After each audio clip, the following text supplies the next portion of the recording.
Clyde Narramore, a prolific Christian author and psychologist, has died. Narramore made a major impact on the field of Christian psychology and wrote over 100 Christian books, including This Way to Happiness. The Narramore Christian Foundation and the Rosemead School of Psychology continues his life's work by training Christians in psychological counseling. Narramore was 98.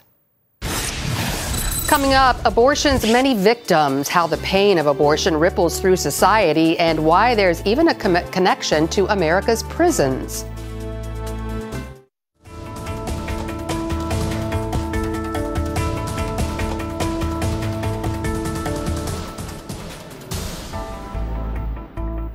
The horrifying undercover videos of Planned Parenthood's organ harvesting have shocked the nation.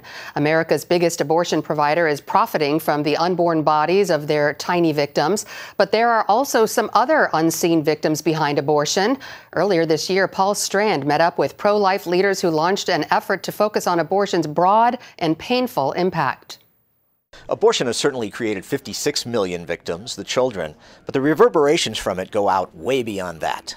Georgette Forney aborted a child when she was 16 and still grieves after 39 years. It doesn't happen in this little room and you walk away and it's all gone. It's not like having a tooth pulled and you get up and you go back to work and it's no big deal. It is a trauma, it's life-changing, and not only for the woman herself, but for the people around her. Like the daughter she eventually had, who as an 18-year-old was horrified when she first heard how her older sister had been killed. This 8-year-old on my lap knew it wasn't okay, knew it didn't matter if it was legal or illegal, but that it had permanently impacted her life. That little girl couldn't let go of her unborn sister, who would have been named Elizabeth. And so she began to have a kind of a pretend relationship with Elizabeth as an 8-year-old that carried on for many years, because she had always wanted a big sister. Silent No More's Kevin Burke found out recently from a counselor at a maximum security prison how many would-be fathers spin out of control after abortions. 90% of the inmates had experienced abortion. And in an informal poll he did, many of these men shared that it was part of their descent into crime. Burke says their rage and anger lead to all sorts of trouble. Destructive relationships, abusive behaviors, impulsive, risk-taking behaviors. Janet Morana knows from painful personal experience how much would-be grandparents can be devastated. My daughter had 2 abortions without even telling me. And she knew I was pro-life. She knew she could come to me, but somehow she felt, I don't want to disappoint Mom, and she went off and did that. And so I mourn the loss of my grandchildren. The leader of Priests for Life says the circles of harm go beyond the family. You have the friends who may have helped her to get an abortion, or the abortionist himself and their staff, even the pro-life advocates who try to save that life and fail. That hurts. But longtime abortion foe Marjorie Dannenfelser says pro-choice advocates believe abortion has saved society from what the Nazis called useless eaters. Millions of unproductive young people that would have drained resources. The thinking behind that, of course, is that kids are underbrush, and that there are certain parts of society that should be cleared out so that the rest of us can actually eat well and live with some distance between you and me. Think about all the children that were aborted, over 50 million. They would have been working and paying into society. Maybe the government would not be shutting down and Social Security wouldn't be going bankrupt because they would be productive citizens. I mean, the real question is, can we afford not to have this child? Given what that child is meant to do and be. Dannenfelser believes each aborted child could have contributed something important to the world. Because we know each of them was made for a purpose. Many of those purposes, of course, are purposes that were never filled by somebody else. Paul Strand, CBN News, the National Press Club in Washington.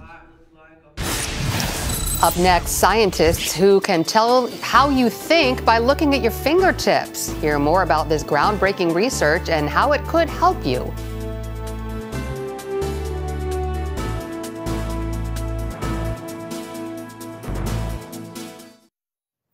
There's new research in the fight against Alzheimer's, and it has a clear theme: change your lifestyle so you can protect your brain.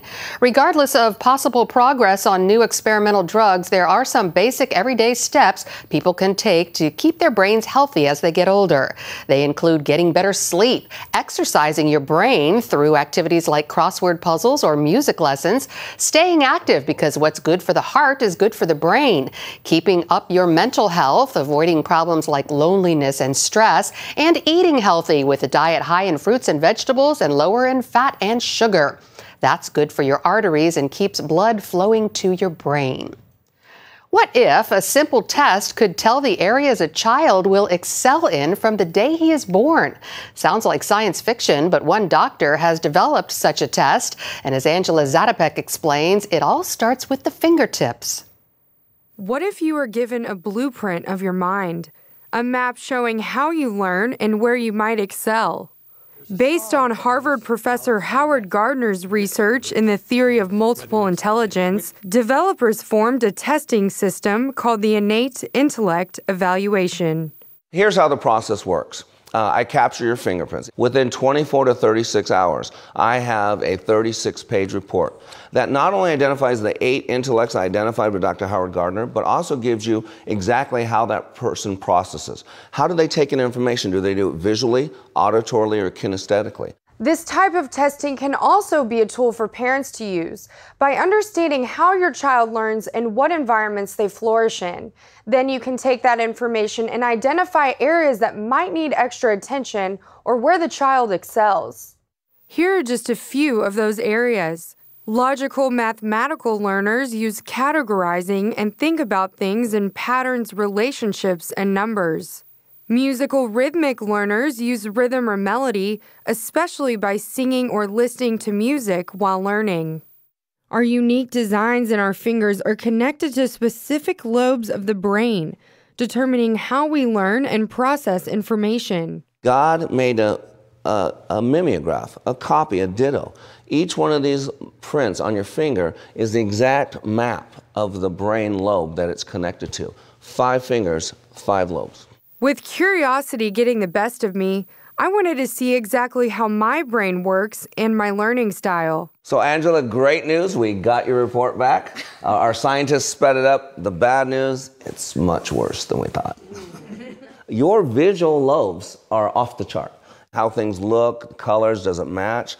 And then also the other side, visual identification, visual differentiation, observing things. Does this match? Does this fit? Is this right? Something doesn't look right here.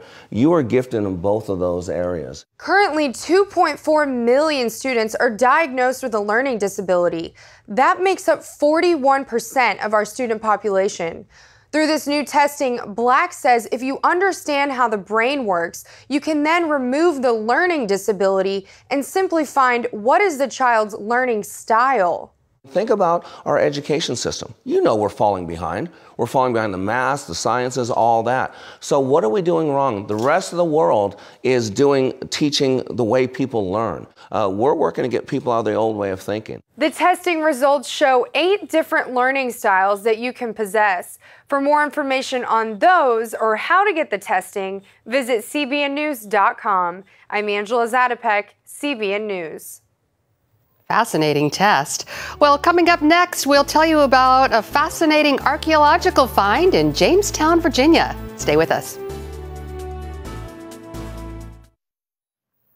Archaeologists have uncovered the remains of 4 of the earliest leaders of the English colony that would become America.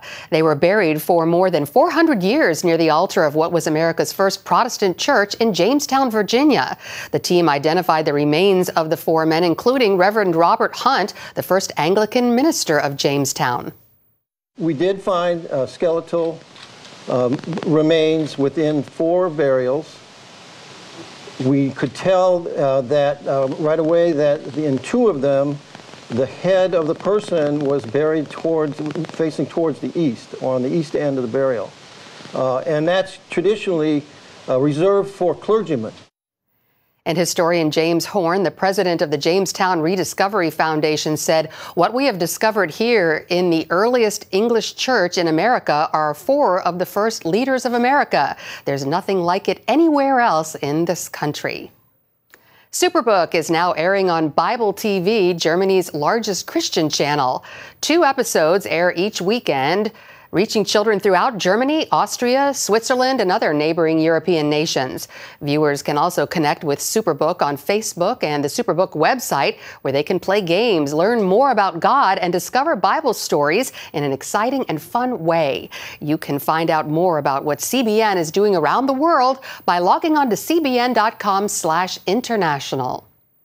That's it for now on CBN Newswatch. You can find more of our exclusive coverage of the issues you care most about at cbnnews.com. And tell us what you think about the stories you've seen here. You can do that on Facebook or at CBN News on Twitter. We hope you'll join us next time. Have a great day, everyone.